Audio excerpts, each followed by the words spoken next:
दिल्ली की मुख्यमंत्री रेखा गुप्ता पर बड़ा हमला हुआ है। जन सुनवाई के दौरान एक शख्स जनसेवा सदन के अंदर आता है और उनसे मुलाकात करता है, उन्हें अपनी शिकायत के पेपर सौंपता है।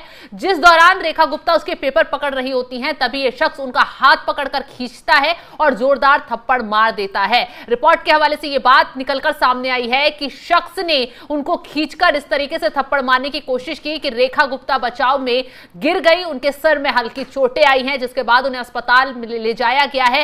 हालांकि उस आरोपी को मौके से गिरफ्तार कर लिया गया, उससे पूछताछ की जा रही है और पूछताछ में कई चौंकाने वाले खुलासे हुए हैं। क्यों इस शख्स ने इस वारदात को अंजाम दिया, क्यों रेखा गुप्ता को थप्पड़ मारा, आखिर क्या वजह थी, इसका खुलासा दिल्ली पुलिस जल्द ही करेगी। लेकिन इस पर सियासत शुरू हो गई है। बीजेपी ने इसे साजिश करार दे दिया है, तो वहीं खुलासा यह भी हो रहा है कि जो आरोपी है वो गुजरात का रहने वाला है। कौन है ये आरोपी, क्यों मारा इसने रेखा गुप्ता को थप्पड़? चलिए ग्राफिक्स के जरिए इसका पूरा डिटेल आपको बता देते हैं कि रेखा गुप्ता को थप्पड़ मारने वाला ये शख्स कौन है, क्यों इसने रेखा गुप्ता पर हमला किया है। रेखा गुप्ता पर हमला करने वाले शख्स का नाम राजेश भाई खिमजी भाई सक्रिया है।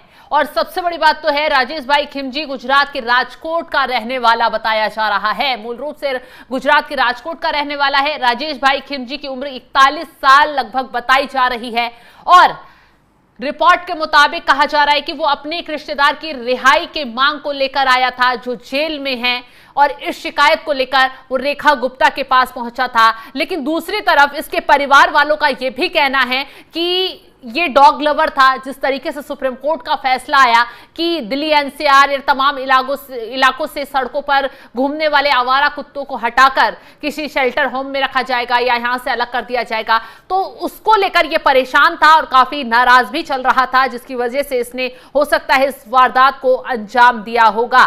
आपको हमने वो एक्सक्लूसिव तस्वीर दिखाई उस शख्स की, जिसने, ये वही शख्स है जिसने रेखा गुप्ता पर हमला किया है, उनको थप्पड़ मारा है।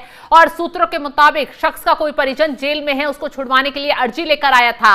अब जानकारी यह भी आ रही है, शख्स के परिजन का मामला कोर्ट में चल रहा है। इस बीच दिल्ली पुलिस ने गुजरात पुलिस से शख्स के बारे में और जानकारी जुटाने के लिए संपर्क किया है, उसका आधार कार्ड जारी किया गया है।